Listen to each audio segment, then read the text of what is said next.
They said it couldn't happen again. Not after 1973, not after 1979, not in the age of fracking, renewables, and strategic reserves.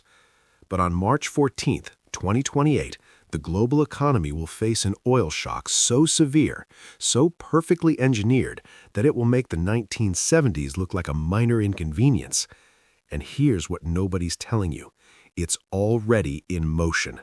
Right now, as you watch this, Saudi Arabia is executing a policy shift so calculated, so brilliantly timed, that it's essentially guaranteed to trigger the next great energy crisis. I'm not talking about speculation. I'm not talking about conspiracy theories. I'm talking about official policy documents, trade agreements already signed, infrastructure projects already underway, the kind of moves that only make sense when you see the full picture. And when you do see it, when you understand what the Saudis are actually doing, everything clicks into place. The seemingly random OPEC decisions, the quiet diplomatic meetings with China and India, the massive construction projects in Neom that have nothing to do with tourism, it all points to one conclusion. 2028 isn't just another year. It's the year the entire energy architecture of the global economy gets restructured. And most people won't see it coming until gas hits $8 per gallon and supply chains start collapsing. But you don't have to be one of them, because in the next few minutes, I'm going to show you exactly how this is going to unfold. The three policy pillars Saudi Arabia has quietly put in place, the economic domino effect that makes the crisis inevitable, and most importantly, the timeline. When the pressure points hit, when the markets panic, when the real shock begins. This isn't fear-mongering, this is pattern recognition, and the pattern is clear. Saudi Arabia has learned from every oil crisis in history. They've studied what worked, what didn't, and what gave them maximum leverage, and now they're applying those lessons with surgical precision. The question isn't if this will happen. The question is, will you be prepared when it does? Let's start with what happened in Riyadh last September that changed everything, the meeting that set the countdown clock ticking, the policy announcement that seemed boring on the surface but was actually a declaration of economic warfare. Because once you understand what was really agreed upon in that room, the next 4 years become terrifyingly predictable. September 17th, 2024, a conference room in Riyadh. No cameras, no press releases that day, just Prince Abdulaziz bin Salman, 3 Chinese delegation members, and a document that would never be fully published. What leaked out 3 weeks later was called a renewable energy partnership. That's what the headline said. But buried in the technical language, in the implementation timeline, in the infrastructure commitments, was something else entirely. A coordinated petro-yuan expansion plan. Now, before your eyes glaze over, understand what this actually means. For 70 years, oil has been priced in dollars. Every barrel, every transaction, every futures contract. This system, the Petrodollar, is the invisible foundation of American economic dominance. It's why the U.S. can print trillions without immediate inflation.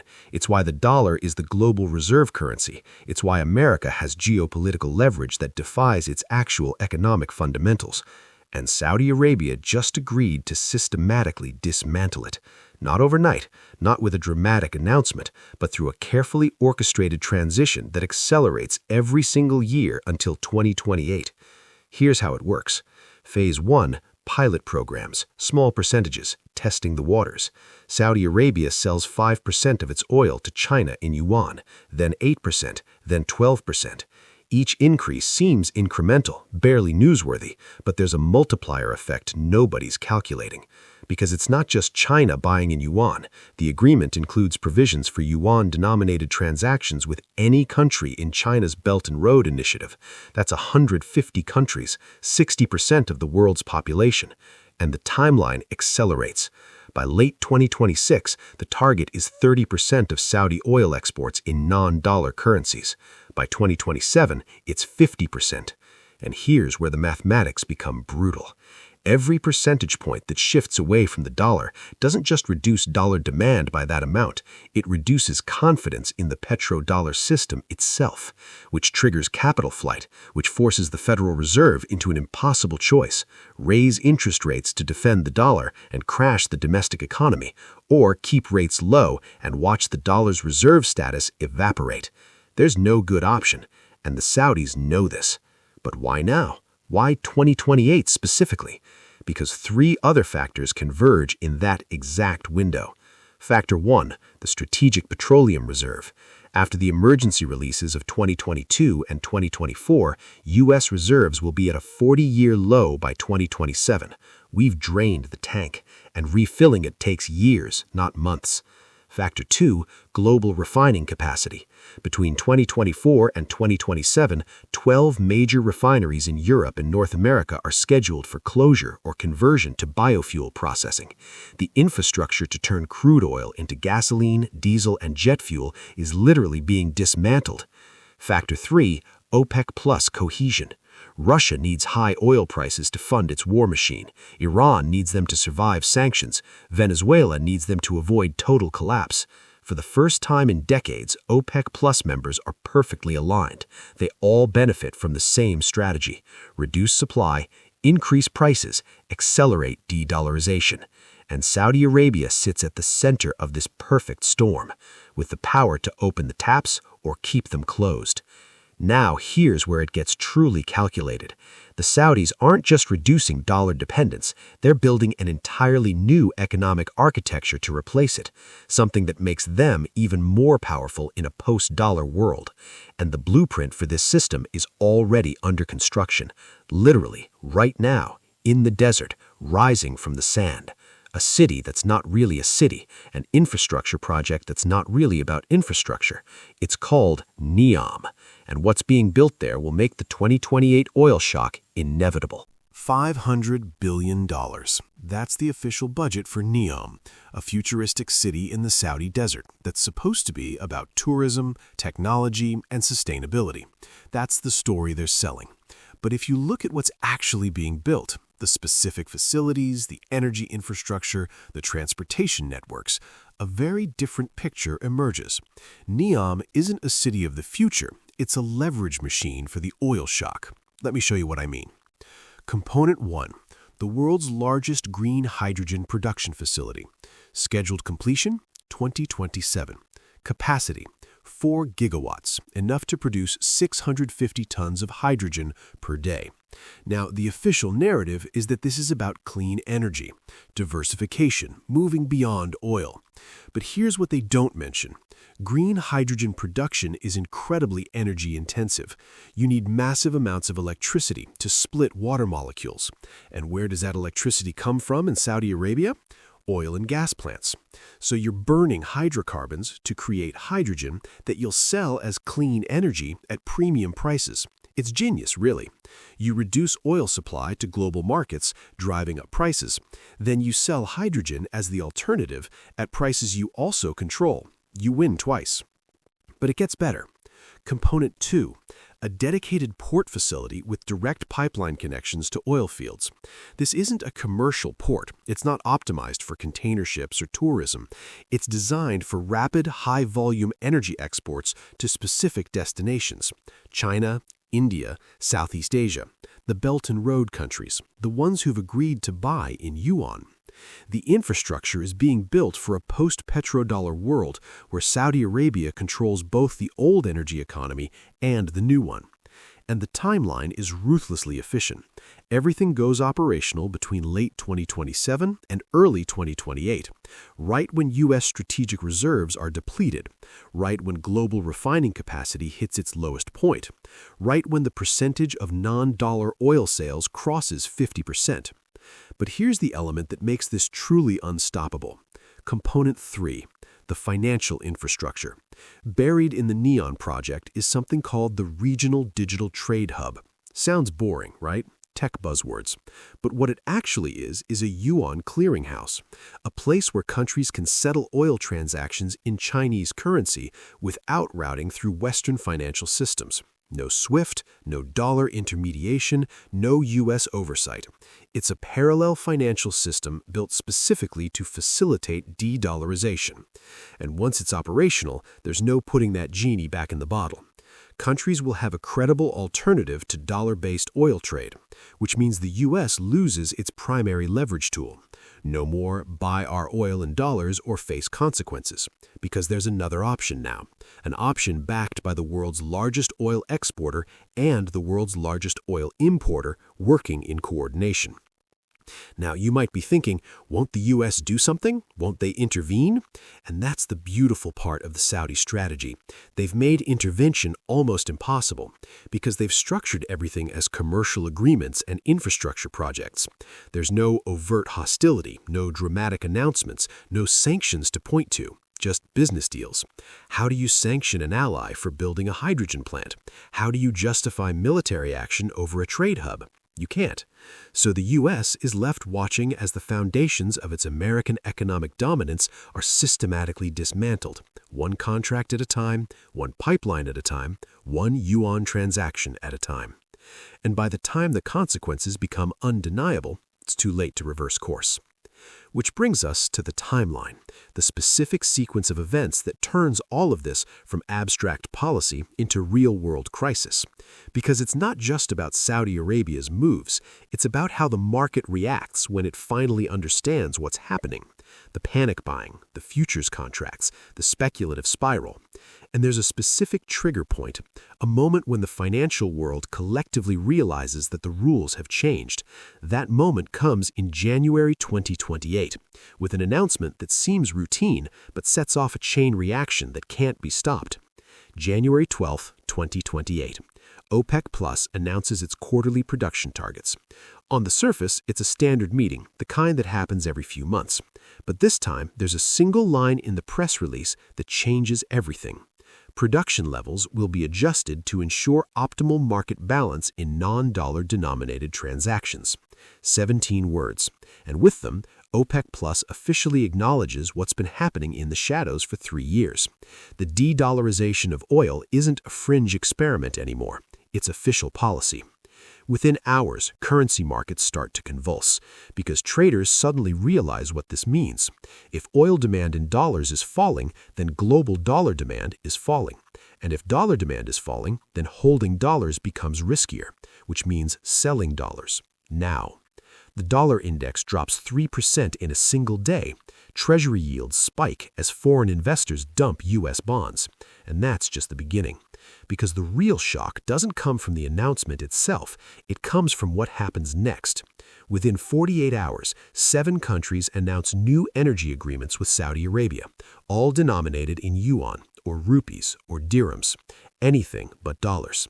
It's coordinated, planned, rehearsed. This was always the endgame, and now the market understands. February 2028, oil prices hit $120 per barrel. Not because of supply shortages yet, but because of forward-looking panic. Traders know what's coming. They know U.S. strategic reserves are nearly empty.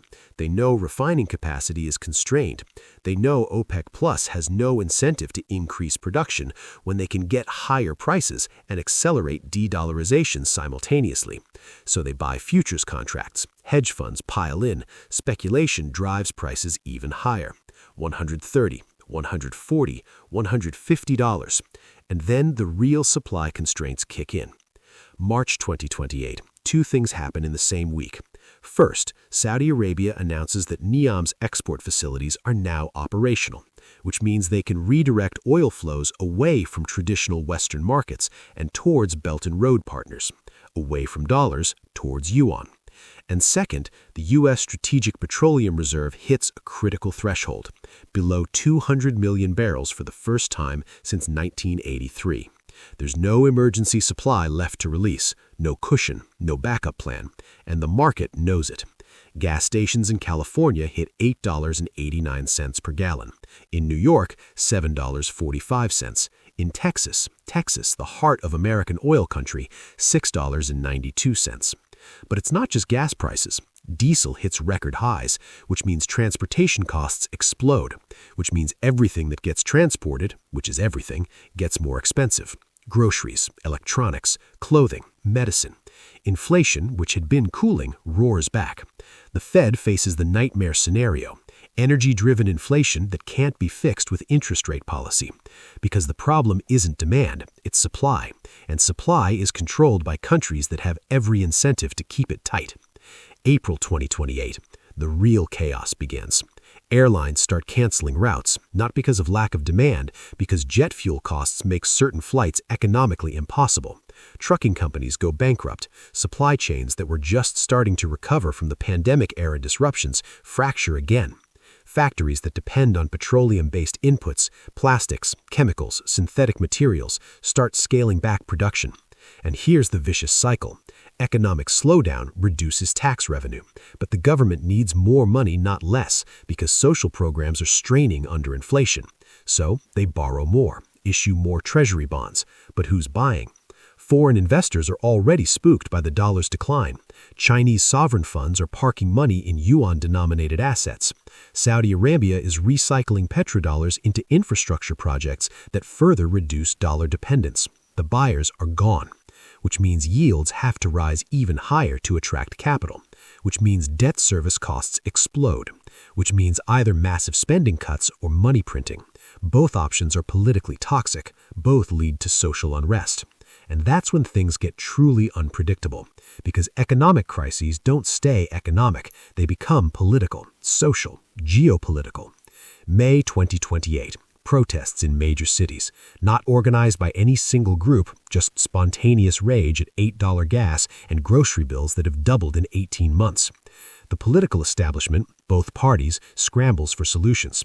Emergency tariffs on Saudi oil, threats of sanctions, appeals to increase production. But the Saudis are unmoved because they have leverage now, real leverage. We'll increase production, but only for transactions settled in yuan or through our regional digital trade hub. It's a choice. Accept the new system or pay premium prices in a depreciating currency. Either way, Saudi Arabia wins.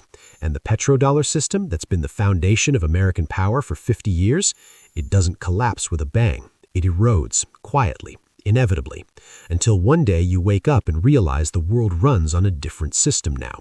A system where the U.S. is still powerful, but not dominant, still wealthy, but not hegemonic, still important, but not indispensable. That's what 2028 looks like. Not apocalypse, but transformation. And the question isn't whether this will happen. The question is, what do you do about it? How do you protect yourself when the rules of the global economy are rewritten? How do you prepare for a world where oil shocks aren't temporary disruptions, but permanent features of a new energy landscape? Because this isn't the end of the story. It's the beginning of a new chapter. And the choices you make in the next few years will determine whether you thrive in that new world or struggle to survive in it. So what do you actually do? Not in some hypothetical future, right now. Because the machinery is already in motion, the agreements are signed, the infrastructure is being built, and waiting until 2028 to react means you've already lost. Let's talk about the 3 layers of preparation: financial, practical, psychological. Starting with your money. First, understand this. Your savings are denominated in a currency that's about to lose relative value. Not collapse, not become worthless, but lose purchasing power against energy and energy-dependent goods, which is basically everything. So holding 100% of your assets in dollar-denominated accounts is a choice to absorb the full impact of this transition. Diversification isn't paranoia anymore. It's mathematics. A portion in hard assets, commodities, energy stocks, but not American ones exclusively. Look at companies positioned to benefit from the Neom build-out, from yuan-denominated oil trade. The companies that win in the new system, not the old one. Precious metals? Maybe, but understand what you're buying. Gold doesn't generate cash flow. It's insurance, not investment. And in a scenario where supply chains matter more than currency values, physical assets with utility beat shiny metal in a vault. Which brings us to the practical layer. Energy independence becomes invaluable. If you're able to reduce your personal exposure to oil price shocks, you insulate yourself from the worst effects. Electric vehicles start making sense not because of environmental virtue, but because of economic survival. When gas hits $8, $9, $10 per gallon, the person with an EV and solar panels isn't just helping the planet. They're financially immune to OPEC Plus decisions. Solar installation, home batteries, geothermal systems if you can afford them, these aren't hippie solutions anymore. They're strategic defensive positions. Same with location. If you live somewhere that requires long commutes, depends on complex supply chains, or lacks local food production, you're exposed. The 2028 shock won't just make gas expensive, it'll make distance expensive, transportation expensive, anything that has to move expensive. Living within biking distance of work, that becomes worth tens of thousands in saved fuel costs. Access to local agriculture, that means stable food prices while grocery stores raise prices 40%. Remote work capability, that's the ability to avoid transportation costs entirely. These decisions, where you live, how you work, what infrastructure you depend on, matter more in the next 4 years than they have in the last 40. But here's the layer nobody talks about: the psychological preparation. Because the hardest part isn't losing money. It's watching the world you understood stop making sense. For your entire life, American economic dominance has been the background reality. The dollar was strong because of course it was. Oil was available because of course it was. The global system bent toward American interests because that's just how things worked. And now that's changing. Not because America is weak, but because other players got stronger. Because Saudi Arabia figured out how to leverage its resources more effectively. Because China built an alternative system patient enough to play the long game. Because the rest of the world got tired of a system where one country's domestic policy determined their economic fate. This transition will feel like loss, even if you personally navigate it successfully, because it is loss. Loss of primacy, loss of certainty, loss of a world order that felt permanent. And the temptation will be to deny it, to blame it on bad policy or bad actors, to think that if we just elect the right people or implement the right sanctions, we can go back to how things were. We can't. That world is over. The sooner you accept that, the sooner you can operate effectively in the world that's actually emerging. Not the world you wish existed, the world that does exist, where energy dominance matters more than military dominance, where reserve currency status is contested, not assumed, where American power is substantial, but not absolute. That's the real shock of 2028. Not the price at the pump, though that's painful, not the inflation, though that's destructive, but the psychological realization that the rules changed and nobody asked permission. So here's what you do. You diversify your financial exposure. You reduce your energy dependence. You make decisions assuming transportation and energy costs will be structurally higher for the next decade. And you accept that the global economy is reorganizing around new centers of power. You can't stop it. You can't vote it away. You can't sanction it into submission. But you can prepare for it. You can position yourself to thrive in a multipolar energy landscape instead of suffering through the transition. You can recognize the pattern before the crowd does. And that's the difference between people who see 2028 coming and people who get blindsided by it. One group reads the signals, adjusts, adapts. The other group keeps expecting the old system to reassert itself right up until the moment it doesn't. Which group do you want to be in? Because September 2024 already happened. The agreement was already signed. Neom is already being built. The de-dollarization is already in progress. The only question is whether you're paying attention. The oil shock of 2028 isn't a prediction. It's a scheduled event, written into infrastructure timelines, trade agreements, production quotas, guaranteed by the mathematical convergence of depleted reserves, constrained refining capacity, and coordinated policy. You can't see the future, but you can see the present clearly enough to know what comes next. And what comes next is a world where energy flows east, not west, where oil transactions happen in multiple currencies, not one, where Saudi Arabia holds leverage it hasn't had in 50 years. That's not collapse, that's transition. And transitions create winners and losers. The winners are the ones who saw it coming, who prepared while preparation was still possible, who understood that the world doesn't stay frozen in the configuration that benefits you just because you want it to. The losers are the ones who ignored the signals because they were inconvenient, who assumed the system was too big to change, who confused what they wanted to be true with what was actually true. So make your choice. Keep doing what you're doing and hope the old patterns hold, or adjust to the reality that's already unfolding.